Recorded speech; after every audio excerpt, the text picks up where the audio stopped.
And welcome to Whiskey Politics. I'm Dave Sussman, your host and purveyor here at Whiskey Politics. Find me at davesussman.com, the independent RBN, the Range Broadcasting Network, all of our podcast applications. Make sure you're subscribing to us over at Apple Podcast or Spotify, iTunes, Stitcher, Google Play, and you can also find us at the Ricochet Network as well. And you'll see with the Chiron below that we are also over at MeWe. MeWe is an alternative. It's the new social media. It's an alternative to Facebook, which we are, I'm spending a lot less time on Facebook and I'm loving it. Okay. The censorship and everything that is what we know is 100% against any conservative voices, against this president, needs to be answered to. And this is exactly what the free markets are doing. We're creating alternative platforms. If you are looking for an alternative to Facebook, check us out over at MeWe. You can find both my handles below, Dave Sussman and Whiskey Politics, the group there. Join us. Let us know what you're thinking about things. And there's a lot of folks on there already, and more and more coming over every single day. You can also find us over at CloudHub, which is an alternative to Twitter as well. So what I wanted to discuss today, this is kind of a special midweek version of Whiskey Politics. We've got a couple of great interviews here for you. First, we're going to be chatting with Neil McCabe, who is the communications director over at Project Veritas, and these guys are speaking with a lot of whistleblowers. None of this is making mainstream news outside of the conservative echo chambers on social media. Unfortunately, the mainstream media are ignoring it because the mainstream media will not in any way give a voice to anything which invalidates what they believe is President-elect Biden.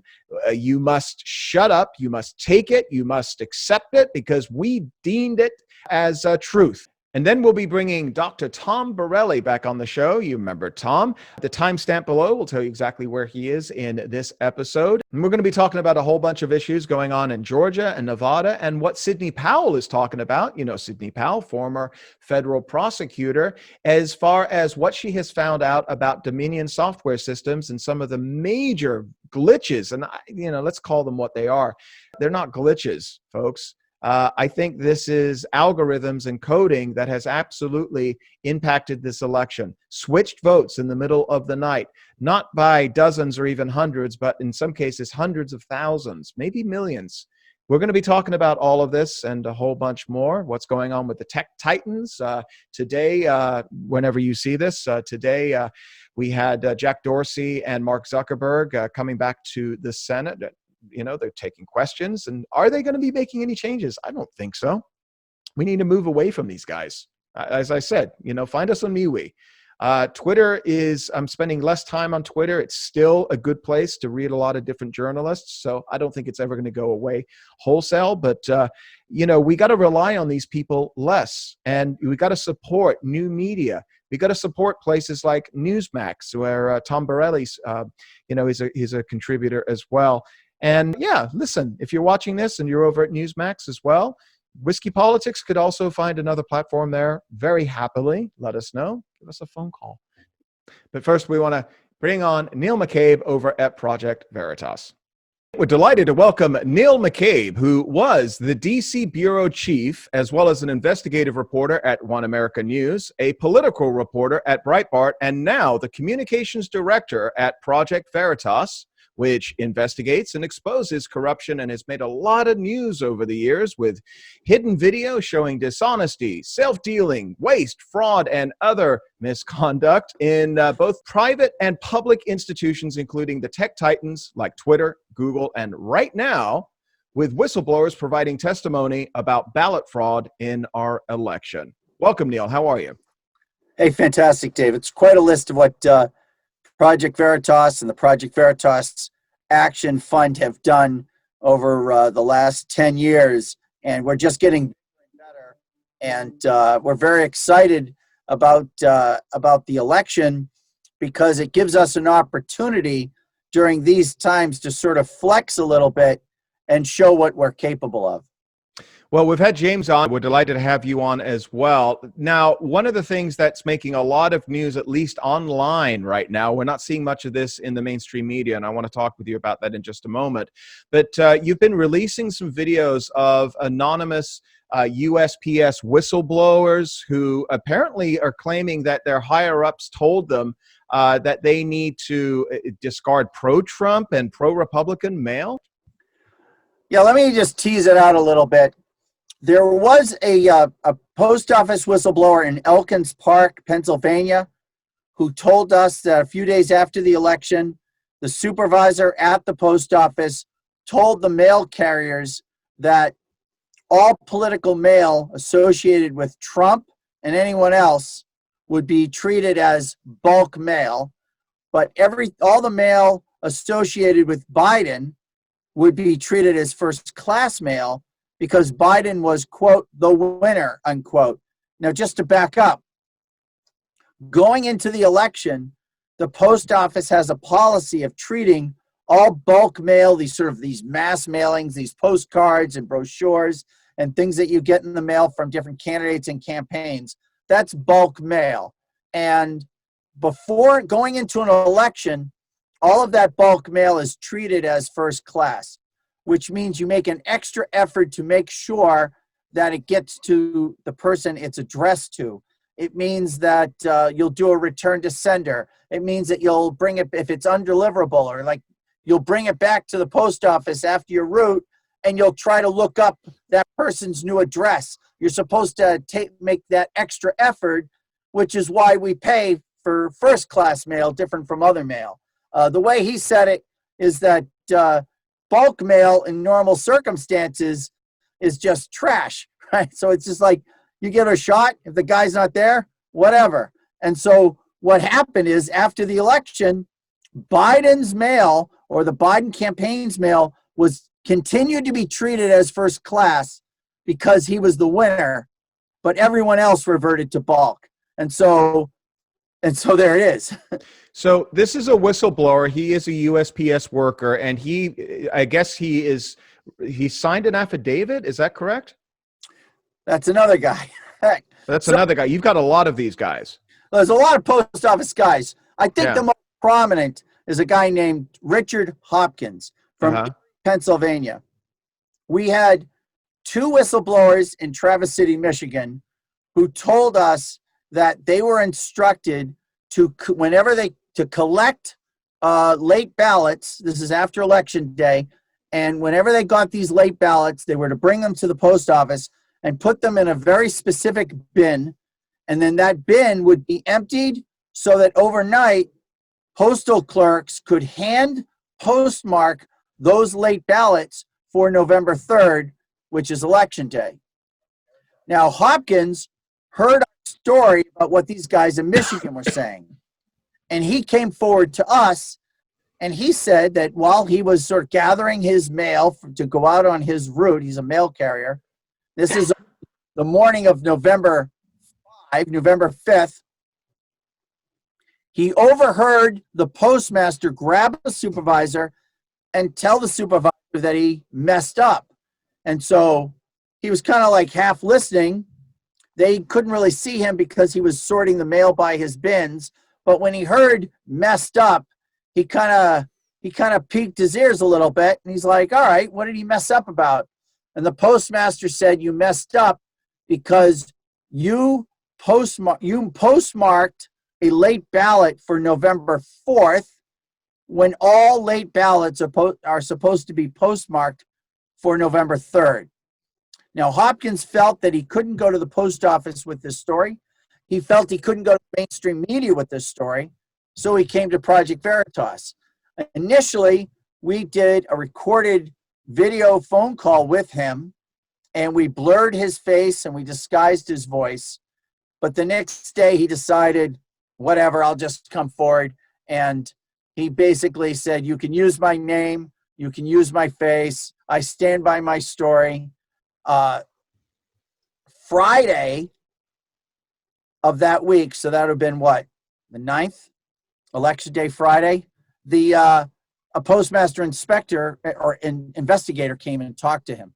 And so, Dave, what you have with Hopkins is you have 4 tellings of the story. So the first telling of the story is with James O'Keefe, where he said, this is what I heard. That story, that was turned into an affidavit, which he signed. And that affidavit was given to Senator Lindsey Graham, the chairman of the Senate Judiciary Committee.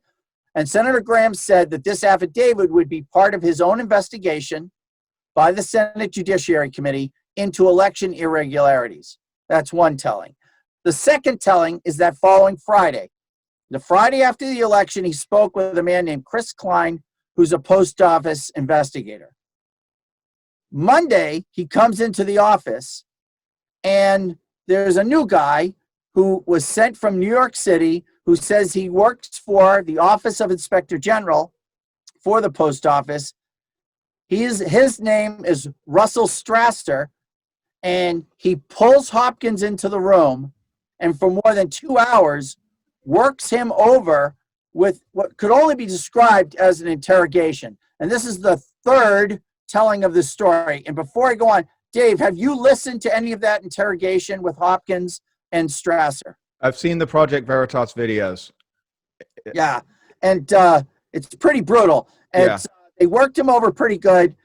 Basically, they used a technique called fear up mild, right? So regular fear up is when you pound the table and you scream at the guy, you tell him you're going to go to the electric chair. With mild, you create fear, anxiety, confusion, and then you offer the target a path to safety.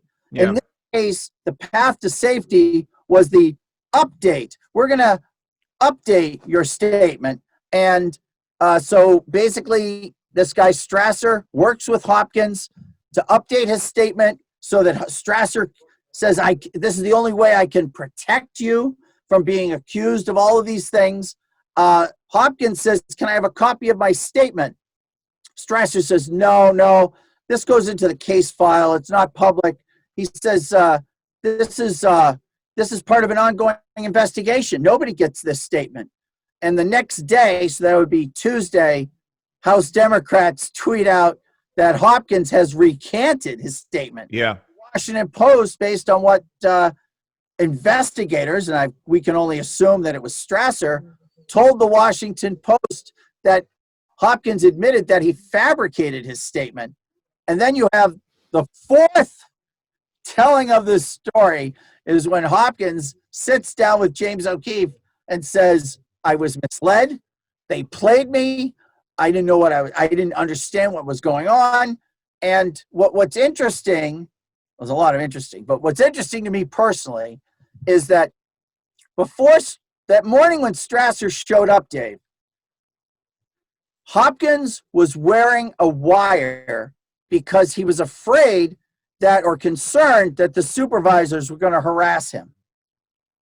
And so when Strasser called him into the office, he had a hidden microphone with a recorder.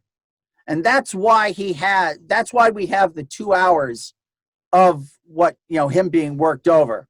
Mm-hmm. And it's a fascinating document. Putting the election aside, it is a fascinating document of how someone who is a skilled federal agent would work over an American citizen so that they become so confused and disoriented that they would basically sign a statement that, when he got out of the room and realized what he says, no, that's not my story at all. He told James O'Keefe, that wasn't my story at all. They misled me. They confused me.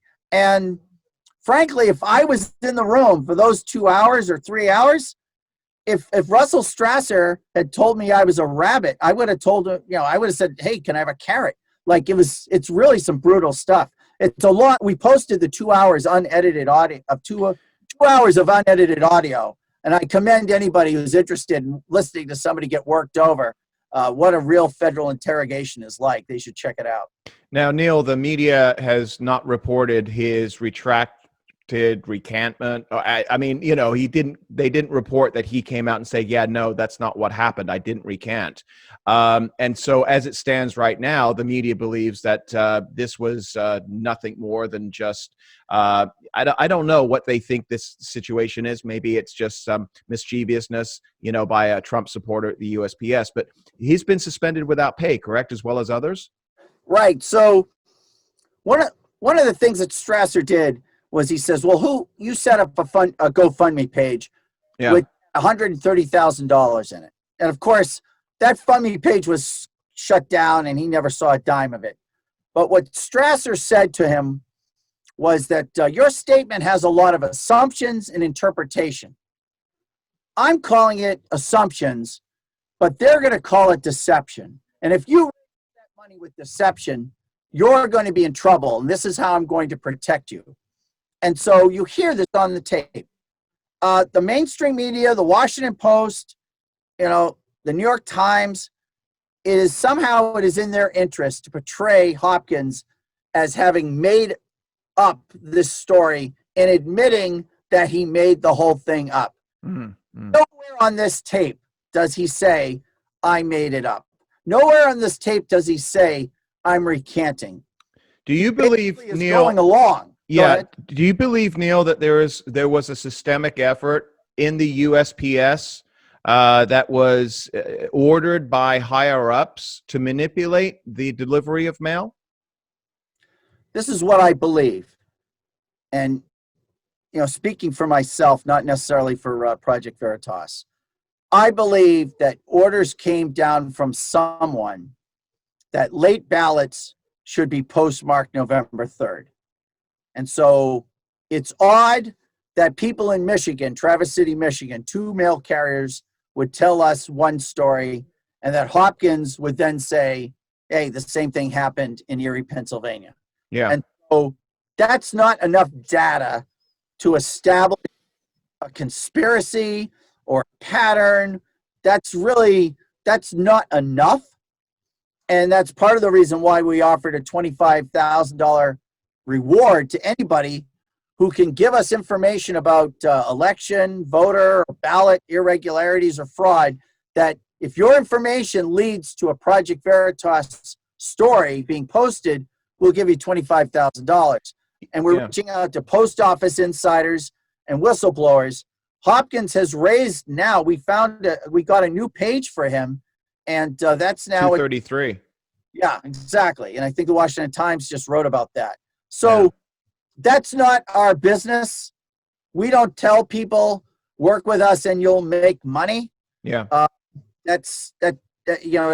We're recording this on Tuesday, and as of right now, there's a lot of discussion, especially online, regarding Sidney Powell and Giuliani, and they're supposed to release the Kraken, and this is all going to be about Dominion and all of that, and that's going to really be kind of the big kahuna as far as a systemic vote switch. If that took place and if they have proof, people need to see it. But what you guys have been doing is you've been showing a whole series of these incidents, multiple incidents. For example, you had another report that just came out today that showed, I think it was in Georgia, that that what was it, table 17, that people are reading what they're seeing on the ballot and then they're passing it to somebody else to confirm, and you're seeing people reading Trump votes as Biden votes and the second person isn't confirming it. Is that correct? Right. We spoke to an election observer who was assigned to this guy that we talked to. He was a Republican observer. It was with a hidden camera in the parking lot. And he basically said, or it might have been off to the side, it was outside of the main counting room. And this guy was basically describing to us that he witnessed the same woman make 3 mistakes in 3 minutes. So the second person was supposed to be checking it, right? So 3 times in 3 minutes she called out Biden. The second auditor caught it, and she said, no, this is Trump. Now, that's just while I'm standing there. So does the second checker catch it every time? But this way, in 3 times in 3 minutes, from 2:09 to 2:12, she got 3 wrong. That's just in the short time that you were I was standing there. And does it get corrected every time? Because the next table I went to right after that, the only reason I left that table is because there was one where the first person was reading it off, handing it to her. She's not even looking at it, she's just putting it in. Putting it in which set? Whatever one the first person said. So table 17 was the first one where the woman got it wrong 3 times. Table 18 was where the first person would call out Biden or Trump. She'd pass it across the table. The other person did not even look at it and just put it wherever the first person said. You know, there's a lot of this stuff going around, but no one else is doing it. And so, there are a lot of stories. You talk about Dominion. You talk about the Dominion, ballot company or counting company. We don't really do like research into stock ownership or who there's we don't dig through federal election campaign reports and things like that. We're not like data research reporters. What we do is we rely on insiders and undercover journalists. And what we're looking for is that we're trying to expose the private truth that contradicts the public lie. And it gets into an ethical sort of gray area because in essence, we lie to the liars. We practice deception in order to reveal truth. Yeah. And it's kind of a difficult line to cross because we can't break the law and we have certain ethical guidelines that we have for ourselves, but that's how we're able to get these stories. Do you think, based upon some of the findings that you've presented to the public with the whistleblowers and the signed affidavits and everything else that's been presented, that when you have an election as close as it was, you have Wisconsin, 20,000 votes, and forget about Dominion for a minute, and you have individuals that are willing to sign, and apparently there's a couple of hundred now affidavits that have been signed by individuals willing to come forward and risk everything, their livelihood, their reputation, vengeance. They're willing to risk this, and they're coming forward and they're sharing stories like this, putting their name, signing their name on the dotted line, under risk of perjury, that they saw shenanigans that didn't impact the election in some way when you are so close in so many of these states. Well, I guess I have to answer it in a very careful and specific way because we are nonpartisan and, we go after Democrats, we go after Republicans. We basically, we follow where the story leads us. But having said that, the 2020 election had, a huge percentage. I'm pretty sure it's a majority. Maybe you can check me on that, of these ballots going through the mail. Yes. And, people for years have been fighting for voter ID laws and to clean up voter rolls and whatnot. Well, what is the point of a voter ID law if you have mail-in ballots with lax or no signature requirements? It's, where is the chain of custody from the voter to the ballot box? There's almost no chain of custody between the voter and the ballot box. And so in the case of the post office, when you have the majority of your ballots passing through the post office for the first time in our history, the integrity of the post office has a direct relationship on the integrity of the election.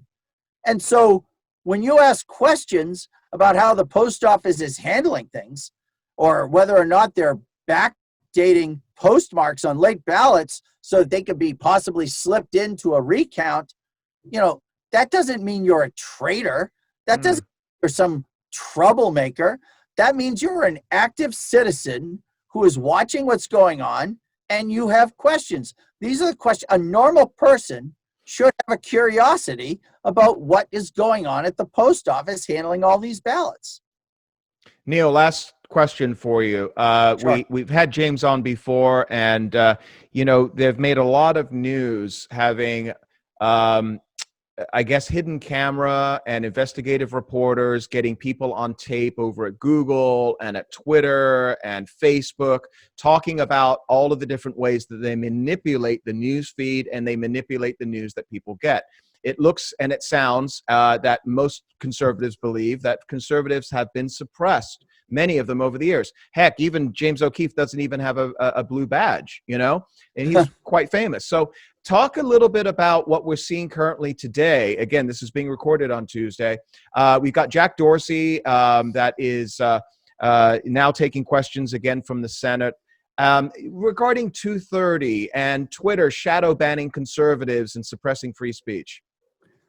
Well, you know, the whole term shadow banning came from a Project Veritas investigation where a guy inside Twitter explained to one of our undercover journalists the whole process of shadow banning, whereas basically you have no idea that you're being throttled, but actually you just keep tweeting as you always were. It just no one sees it. And so, you know, this is something that was revealed by Project Veritas. Project Veritas revealed how Google can play games with search results. And of course, with Facebook, we had two insiders who were inside Facebook as content moderators for at least 4 months each, with hidden cameras, talking to other content moderators, taking screenshots of Facebook policies. One of them was in Arizona. One of them was in Tampa, Florida. So this is not some fluke. These are two people on either side of the country basically coming up with the exact same thing. We had one Facebook content moderator say on camera, a hidden camera, that every time she sees a Republican post, she deletes it and labels it terrorism. And, you know, what we saw, you know, with the, with the Zuckerberg testimony, Zuckerberg testifies that Facebook does not censor political speech. It only censors hate speech. But our investigation demonstrates that Zuckerberg and Facebook treat political speech on the right as hate and hate speech on the left as political. And that is why, that's why we went after his testimony, and we were able to show how he testified about the practices at Facebook and how they were contradicted by what our insiders found. And that became the criminal referral that Republican Florida Congressman Matt Gaetz sent to the Justice Department, asking the Justice Department to investigate Zuckerberg for perjury. Because in different instances, both to the House and the Senate, Zuckerberg said Facebook does not censor based on a political bias. And that is absolutely false. And so what will come of the hearings? I don't know. Of course, Section 230 was part of the 1996 Communications Decency Act. So in 1996, Congress wanted to protect the internet service providers against liability if they went in and took down pornography, or they took down hate, or they took down things that violated community standards. So the idea was you wanted to sort of, pornography on the internet is a completely different discussion. But what Congress did with Section 230 is say, if you take that down, you will have protection. You won't be charged the way you would normally be charged. And that 230 protection, Section 230 of that Communications Decency Act, has become like a feudal charter. It's like a covenant from the crown that has allowed this industry to grow, and that protection, or that really a privilege that they have, this immunity from the normal liability that a publisher might have, has basically been the charter that they've used to build a multi-billion-dollar industry that we now see affects our elections. It censors news, and it hypes news to that fits their political purposes. It's a big danger. Section 230 needs to be examined. I don't think there's anyone who disagrees with that. Even President Barack Obama was saying the other day that the social media platforms, they need to be reeled in. Yeah. And he said it so soothingly. It was amazing. I was watching it and I was thinking to myself, why is what he is saying right now so inherently scary? And at the same time, I'm kind of just, at ease with it because of the way he talks. And most people Right. are style over substance. But if you watch the hearings and you listen to how the media is responding to Twitter and Facebook right now, suppressing conservatives, I think that it is unquestionable that as it stands right now, that the Democrats and the left are now openly siding with speech suppression. This is tyranny, ideological, political tyranny. And they've been emboldened by the election, and assuming that it doesn't switch, that we don't have enough proof to switch the states. Under President Biden, I think that it only gets worse from here, and it's going to be very, very scary. Neil, tell everybody where they can find more information about you and Project Veritas, please.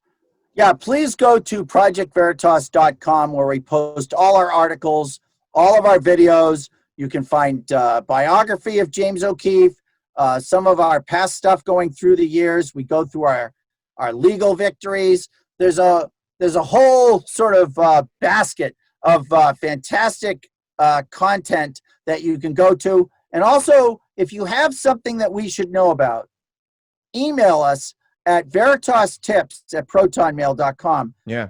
veritastips@protonmail.com. Let me just say one thing, and Sure. I don't want to I don't want to give you a big head here, but in the age that we're in right now, where you've basically got the entire industrial media on one political side of the aisle, basically complicit and carrying the water for the Democrats. They're almost spokespeople now for the Democrats. The muckrakers, which is a term which James refers to himself as, are the folks that are the investigative journalists that actually go out and find the real story with whistleblowers and the like. Everybody celebrated Woodward Bernstein. Everybody at that time didn't want Woodward Bernstein doing that story. Everybody in New York City at the media said, no, there's nothing there. Washington Post was they only had a few people on the story and nobody else was. And look what happened. And today that's been thrown out of the window, and it's really scary. So folks like you guys over at Project Veritas, I know you guys take a lot of incoming from the mainstream media, and it's got to be rough at times, but continue doing what you're doing. You are a voice for freedom, and we really greatly appreciate everything that you guys do.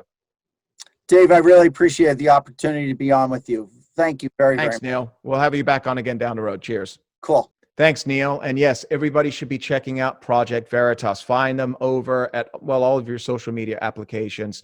They're putting up video almost every single day. And folks like them need our support. As I mentioned, it's the muckrakers, it's the whistleblowers, it's the folks that actually bring that news out when the industrialized news and the statist media are trying to prevent it from coming out. So we have to fight that much harder. But next, I'm really excited to bring back to the show Dr. Tom Borelli. Dr. Tom Borelli, PhD, is a molecular biologist turned political activist. He's a former business executive and a congressional staffer, as well as a TV commentator. You're seeing him all over the place, including at Newsmax and Real America's Voice, and whose better half is one of the most outspoken ladies today, Deneen Borelli.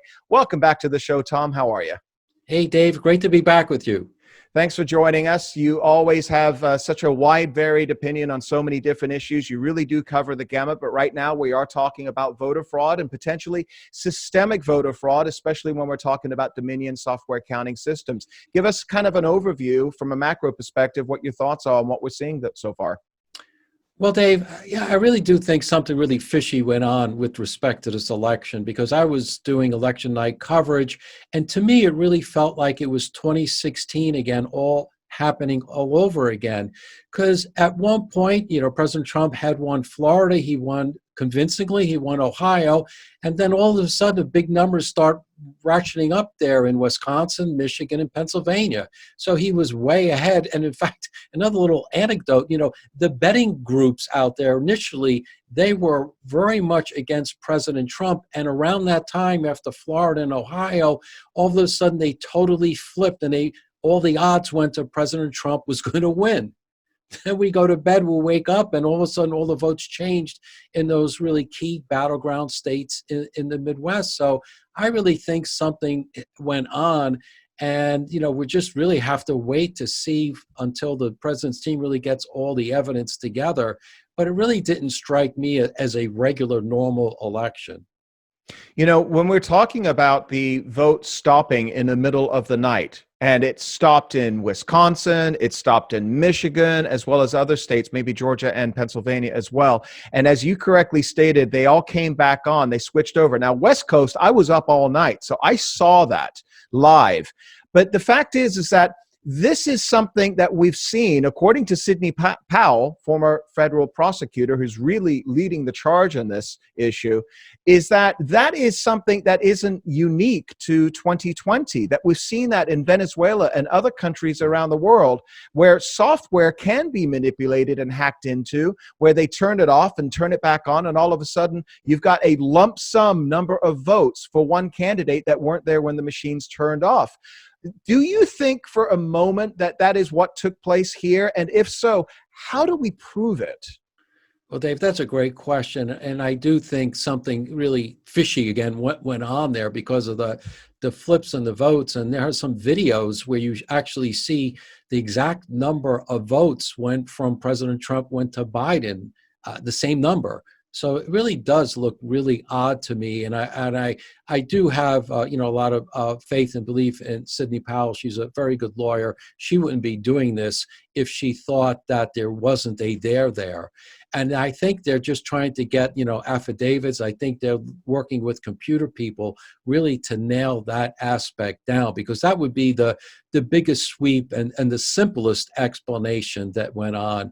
But having said all that, we also know there was a lot of shenanigans that went on, especially in those Democrat-run cities. In Philadelphia and in Detroit, there's affidavits of people who said that, at least in Michigan, there was a woman who said she saw votes for Biden being repeatedly sent into the same machine. She made a claim that there was a van that was supposed to be delivering food and it wasn't. And then, Philadelphia and as well as I believe in Detroit, Republican watchers of the ballot counts of the mail-in ballots weren't allowed to watch. Yeah. So that's the other avenue of attack that Mr. Giuliani is focused on. The problem here is that these legal arguments take time for them to gather the evidence and take time to go through the court system. And I think that's kind of where we are right now. We're really at some sort of halftime. And I guess the clock is running because these states do have to certify. But I think, some of these arguments will hopefully be filed very soon, and hopefully there'll be very substantive arguments. Okay, so what happens? We're 2 weeks today out of the election. What happens if states start certifying before anything gets through to the courts or judges give any of their, decisions on this? Are we now basically just having this presidency shoved down our throats without, any countenance on this? Well, I guess we have to see, because it depends how many states certify, and I'm not sure really if the state certifies, can they, reverse it, or can the Supreme Court, for example, reverse it if they found, significant fraud. I think the other aspect is that in Michigan and in Pennsylvania, the state legislatures are Republican. So, I think, they would have actually a voice here. But all the more importance for, the substantive arguments that come forward to give these Republicans, good reason not to certify. And again, and today, I think just in Georgia, they magically found something like almost, 2,600 votes that were never counted. And in Nevada, I believe the state just threw out a local election in Clark County, which is a Las Vegas. And so if the local election, there was something very suspicious, wouldn't the same things be happening in the national election? One would think. Yeah, the Clark County Commission just threw out the election that represents 1/6 of all of the votes in Clark County. I lived in Las Vegas. That is by far the most populous area of Nevada. So, Clark County goes, so the rest of Nevada goes usually. They said that, as you correctly stated, that there are too many discrepancies. That's the word that they used, discrepancies, to be sure that the results in the election can be certain. There were 153,000 votes in that election. They feel that the number of discrepancies is so large that they need to redo that election. Why not throw out all of Clark County? We're looking at 400,000 votes, okay, in Vegas that were computer verified with signatures, Tom, that were set at the signature meter reading. You can start at 0% and go up to 100%. Right? And let's say 75, 80% allows most signatures to go through and verify, make sure that they are matching the signatures that somebody signed when they signed their voter card. It was lowered. Who lowered it down to 25%, which basically meant that you or I could write chicken scratch and be counted as a vote. Well, when you take a really big step back, I mean, unfortunately, this really isn't surprising because Nevada, was one of the states that just carpet bombed ballots into the state, very last minute. And the individuals didn't even have to ask for a ballot. It was just sent to them. We know historically that these voter rolls are really bad. They have people who no longer live there. There are people who passed away. And these ballots were all over the state, which only leads to, mischief for those who are trying to influence an election. And to your point, with the signatures, if you can't verify the signature, really you don't have really good custody. And custody is the most important thing with these mail-in ballots. It's got to be mailed to the right person. The right person has to then sign it. Then it's got to be delivered, and then it's got to be counted. That's way too many steps for my comfort. Yeah. You also mentioned Georgia, and the commissioner in Georgia this morning stated that it appears that our elections office did not misplace any ballots. Rather, it appears that this is a computer software mishap with the Dominion system. And she said, out of the 2,631 votes, you correctly stated 2,631 votes, it appears that between 1,600 and 1,900 were cast for President Trump. So listen, we saw this in in Michigan, 6,000 votes mistakenly went over to Biden from Trump. We're seeing this in Georgia. Dominion is in, approximately 2/3 of the states in this country, in hundreds of counties. Wouldn't let me ask you this way. If this went against Joe Biden, don't you think the Democrats would do a record scratch moment and put on the brakes? Well, absolutely, Dave. And let's rewind the videotape because I believe some prominent Senate Democrats were complaining about these voting systems. In 2019. It was 2019, so it wasn't ancient history here. So, but they're not saying anything now, notice, right? Yeah. So, again, and why the votes always go against President Trump. And the other aspect, too, is that Democrats are really hoping for a blue wave. Yeah. And what we're seeing is, I think, almost 10 pickup seats or close to that with Republicans in the House. And the Senate was supposed to go blue. It certainly hasn't. Of course, we have to wait for the big vote in Georgia again. But again, just at a higher level, if President Trump was going to be, lose by so many millions of votes, you would think that would carry down ticket for the Democrats, but it didn't. Yeah. And then also Sidney Powell said something like this, up to or around 450,000 ballots that were mailed in, and they only had Joe Biden as the individual that was selected. Everybody else was blank. Yeah, it was a blank slate except for the presidential candidate. That's impossible. I mean, people, if you're going to vote for Joe Biden and you are a Democrat, you're also going to vote for your congressperson and your senator. Right? Correct. At the bare least. She also stated that every red candidate anywhere who lost by less than 6% should be filing suit now or joining an existing suit. So this is a story that's not going to end anytime soon, is it? No, and it's most important really to get it right.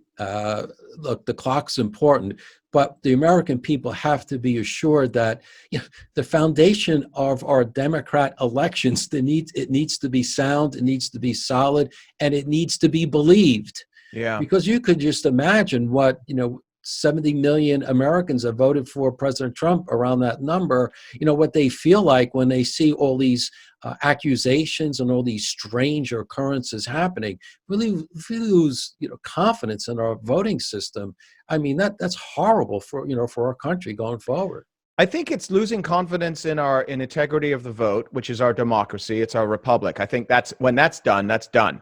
You're over. But but this is just the latest in a long list of examples of where America is losing trust. We've seen it in our institutions, in our academia, in our media, in our social media. This morning, we're recording this on Tuesday, Jack Dorsey over at Twitter, he is now facing the fire from the Senate as well, and another hearing. And Ted Cruz said, you put up a page that says voter fraud of any kind is exceedingly rare. That's not linking to a broader conversation. That's taking a disputed policy position, and you're a publisher when you're doing that. You don't get to pretend you're not a publisher. You and I have spoken about this before. Do you think that we are past the point of no return on Twitter and Facebook regarding their representation of who they are as a neutral arbiter? Well, we know they're not a neutral arbiter. They've proven that, especially during this election. But again, it all really goes back to who gets in power. If the Democrats get power, with Biden and the House and, God forbid, the Senate, they're going to protect Silicon Valley because that was, a advertising mechanism for them. They were serving as a public relations arm to silence conservative voices and to silence President Trump's messages.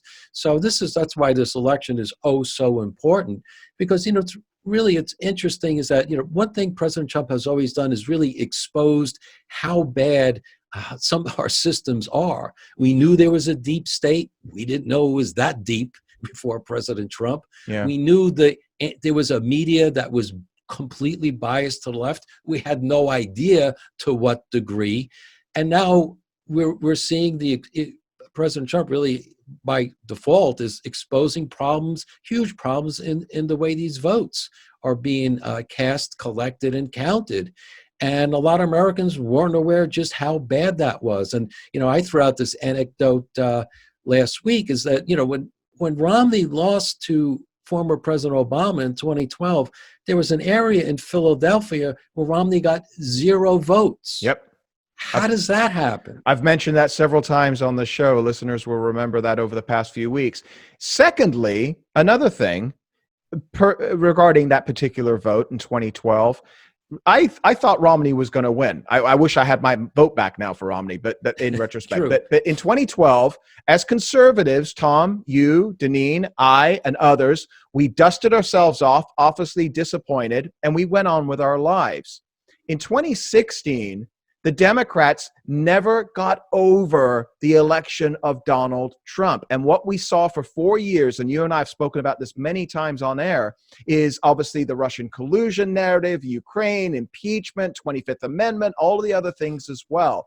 If we now find that this is, in fact, a fraudulent vote, that software systems that are related to Democrats did, in fact, manipulate the vote, what happens? What do we do as a country moving forward from this? Well, the biggest problem we have here, even going back to the former guys who ran the FBI, we need accountability. We actually need people, if they break the law, simple, they go to jail, hopefully for a very long time. The American people are starved. They want to see accountability because they know if it were them with an IRS problem, or them with going through a red light, or whatever else, you would be in legal trouble. You have to go to court. You really broke the law in some serious felony, you go to jail. That's what happens to regular Americans. The same thing needs to happen to those who we've entrusted a lot of responsibility to. If people are caught in voter fraud, the message needs to be sent that you go to jail, hopefully for a very long time. And that will wake people up. Because right now, if there's no downside risk, why not cheat? And this is one of the longer term problems. Nobody is really being held accountable in many areas in society, except for the forgotten men and women of the United States. Tom, you're in media. This is our last question for you, and I greatly appreciate you taking the time. As far as the mainstream media goes, and basically 98% of all media is mainstream media, even including Fox News now, they are, in essence, shoving this election down our throat. They are telling us, essentially, and I paraphrased the other day, Mazie Hirono during the Kavanaugh hearings, just telling us to shut up. What happens to the media and the Democrats? How will they respond when Sidney Powell, if she does, quote unquote, release the Kraken and there is substantive proof? How do you think they respond to this? And how will the Democrats respond to this if we go into some kind of a constitutional crisis situation where this election is still up in the air? Well, Dave, we know the Democrats, they will do anything to win. So if anything goes against them, they're going to up that amplitude to a degree we haven't seen yet. They will make 2016 look like, a kindergarten picnic.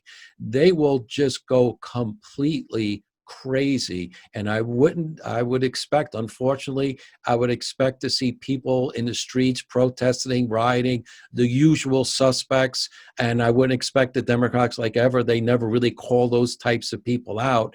They will go all out in order to try to make sure Biden gets in there, because they know this election is really all the marbles for them and for us. Because if they get in power, and if they take the Senate, they're going to do fundamental transformation, not through executive orders, but through long-lasting government actions, like adding senators, stacking the court. These are things that will fundamentally transform our country forever for the negative side.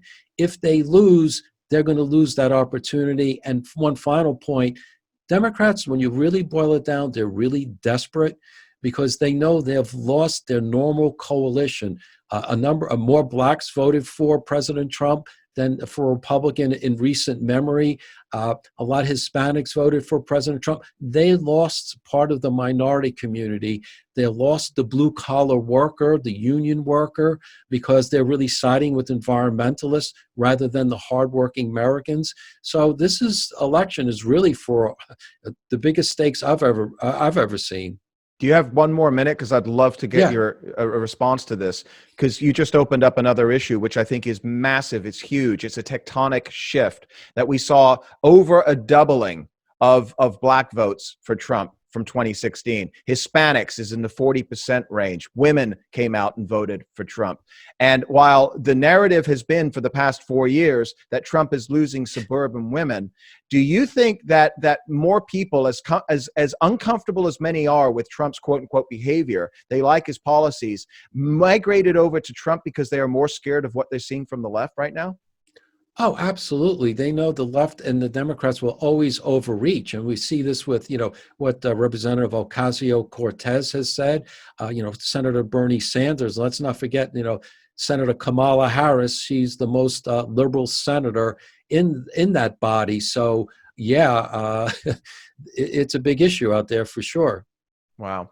Tom, tell everybody where they can find you. I know you've got a rollicking Twitter feed, but tell everybody where you can be found and be seen. Yeah, on Twitter, at Tom Borelli, on Newsmax every Friday. Real America's Voice, spread out through the week. And I also write for Deneen's website, DeneenBorelli.com.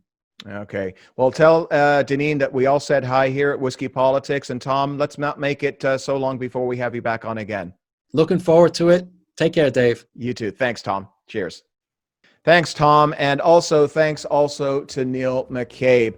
Folks, let us know what you think in all of the comments. I've got to run back, got to get some other work done here today as well. So no monologue for me, but we'll be back again real soon here at Whiskey Politics. Make sure you're following us on all of our social media. Join us over at We really trying to create that alternative to Facebook. And we'll see you next time here at Whiskey Politics, everyone. Cheers.